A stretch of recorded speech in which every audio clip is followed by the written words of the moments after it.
Salut à toutes et tous et bienvenue sur Web Girondin. On se retrouve pour faire le point après le match nul face à Dijon, des Girondins de Bordeaux sur le score de 0-0. Si vous suivez l'actualité des Marinés Blancs sur Web Girondin avec le talk en direct chaque mardi ou les extraits du talk, vous savez que ce match était très important. Important pourquoi? Mais parce qu'il fallait prendre des points avant de recevoir Paris la semaine prochaine et surtout parce que Bordeaux n'a plus gagné un seul match depuis le 7 octobre. Ça va faire bientôt 2 mois, ça fera 2 mois le week-end prochain. Et c'était face à Nantes sur le score de 3-0. Donc on va voir ensemble pourquoi il était important de gagner ce match et pourquoi Bordeaux bascule du mauvais côté. Donc ça, c'est une vue sur le calendrier qu'on va voir dans un instant. On verra aussi pourquoi ce match face à Dijon, il a mis le point et mis l'accent sur les lacunes des Girondins de Bordeaux, les lacunes actuelles. Et enfin, on verra pourquoi on ne peut pas être optimiste aujourd'hui quand on analyse la situation et la communication qui est faite notamment de Ricardo et on n'a aucun élément positif qui nous permette d'espérer une fin d'année et d'aller jusqu'à la trêve et avec la gestion pour l'instant de Ricardo comme entraîneur des Girondins. Alors, le calendrier. Pourquoi il était important pour Bordeaux de gagner? Alors, je l'ai dit en préambule, on n'a plus gagné depuis le 7 octobre. Mais surtout, il était important de gagner et de prendre 3 points face à Dijon. D'une part, parce que c'est le 18e de Ligue 1 et que nous étions 11e au départ de cette journée. Mais surtout, parce qu'on va recevoir Paris dimanche soir. Donc dans une semaine, et Paris a gagné tous ses matchs depuis le début de la saison. Donc il y a très peu de motifs d'espoir, surtout quand on voit la qualité du jeu des Girondins, de pouvoir espérer ne serait-ce que prendre un point. Donc ça voudra dire que si on perd face à Paris, Bordeaux, ça fera 2 mois sans victoire, et c'est très important. C'est un chiffre marquant.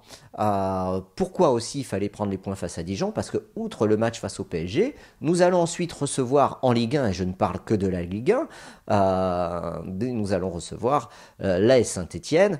Nous allons ensuite nous déplacer 2 fois, à Angers et à Marseille, et nous allons recevoir Amiens juste avant de partir pour les fêtes de fin d'année, les fêtes de Noël. Alors oui, ce match face à Dijon était très important, et en ne gagnant pas, Bordeaux s'est pénalisé, et on peut, si on fait une projection sur les points possibles, dans la projection qu'on avait pu faire avant le match face à Dijon, il y avait les 3 points face à Dijon, on comptait 0 points face au PSG, là on a 2 points en moins, sachant qu'on ne prendra pas de points face à Paris, il va falloir battre Saint-Étienne et aller prendre des points à Marseille, à Angers, et s'imposer face à Amiens. Quand on n'a pas gagné un match depuis 2 mois, ça amène à beaucoup d'interrogations et on peut se dire que ça va être très compliqué pour Bordeaux. Et si on se projette en termes de points, si on continue sur cette dynamique négative, Bordeaux pourrait se retrouver barragiste au soir de la trêve hivernale. Voilà. Donc ça, c'est assez inquiétant. Lorsqu'on se projette sur ce classement, c'est un motif d'inquiétude. Et aujourd'hui, c'est vrai qu'on ne voit pas comment on pourrait renverser la situation. Deuxième motif d'inquiétude, c'est les statistiques de ce match face à Dijon. Quand on y jette un œil, alors c'est vrai qu'habituellement, à titre personnel, je me mettais pas trop dans les stats. Et là, j'ai eu envie de regarder de plus près les statistiques de ce match face à Dijon. Et vous allez voir, ça va s'afficher. Alors, il y a des chiffres qui sont quand même éloquents sur le jeu des Girondins. Alors, on commence les passes réussies, qui est vraiment un indicateur du niveau technique de la rencontre. Face à Caen, on avait tourné à 76% de passes réussies, et là, face à Dijon, on est à 75%. Donc ça veut dire qu'on n'améliore pas notre qualité technique. Au contraire, elle baisse de Caen à Dijon. Pour vous donner un ordre d'idée, sur le match avant Caen, alors je l'ai plus en tête, mais sur les matchs précédents, on était à plus de 80% de passes réussies. Normalement, tu dois tourner entre 80 et 85% de passes réussies pour avoir un niveau technique acceptable.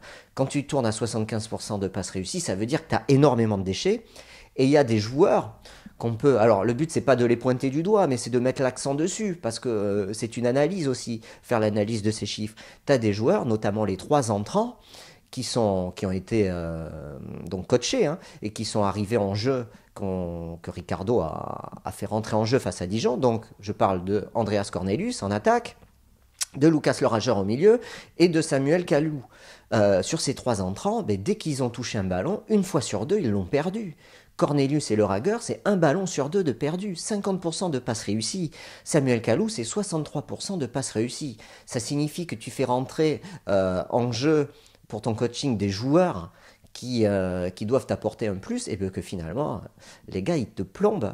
Ils te plombent la qualité technique de ton équipe. Au contraire, ils doivent t'amener de la fraîcheur, mais ça ne fonctionne pas. Donc c'est un échec, et on peut se demander, on peut parler là vraiment d'investissement des joueurs, et s'interroger sur l'envie qu'ils mettent, parce que la qualité technique, tu la perds pas. C'est une question de concentration, une question d'envie, une question de détermination.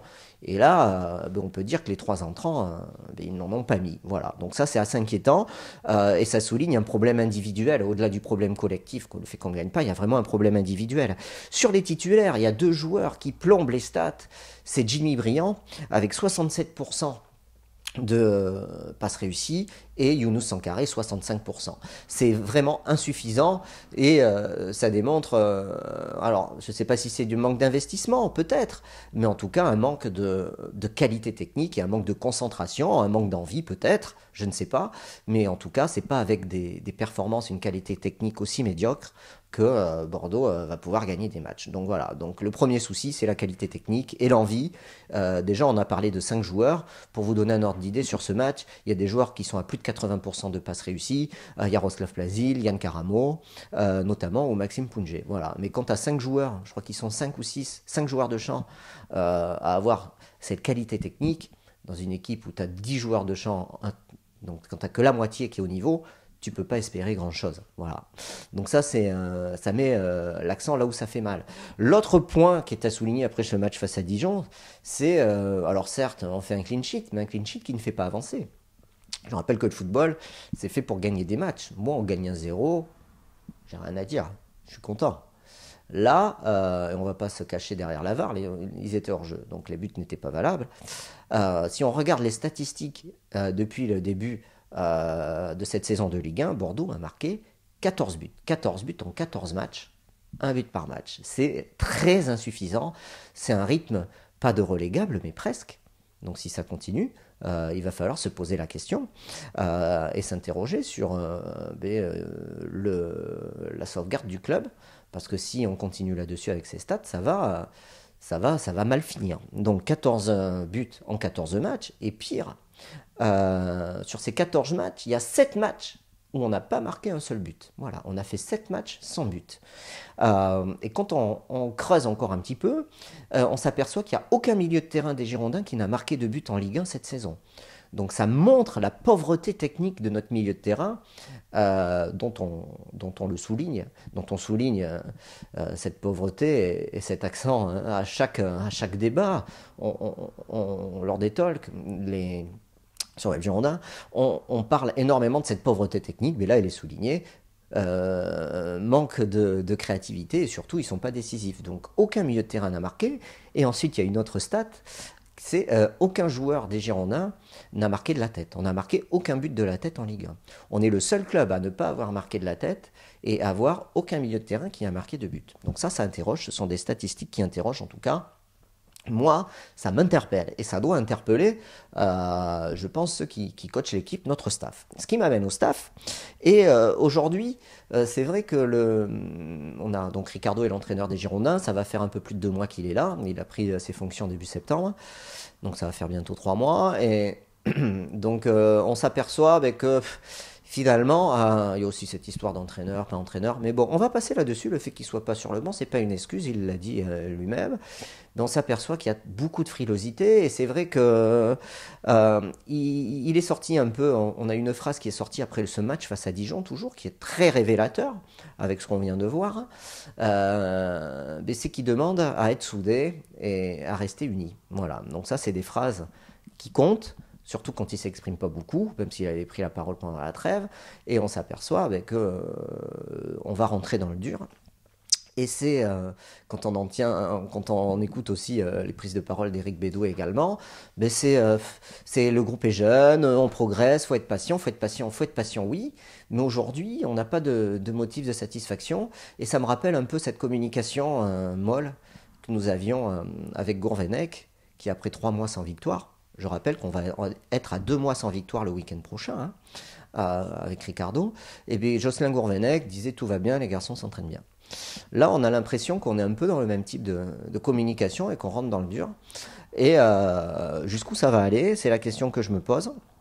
Donc, parce que on a eu un entraîneur en janvier, donc on a eu Gourvenec qui a commencé l'année, ensuite on a eu Poyet, on a Ricardo. Est-ce que ça va nous amener jusqu'à un nouveau changement d'entraîneur au mois de janvier? Voilà, c'est la question qu'on peut se poser parce que comment prendre des points avec le calendrier que nous avons? Et je ne parle pas de l'Europa League et de la Coupe de la Ligue, les matchs qui vont s'intercaler dans ce mois de décembre. Voilà.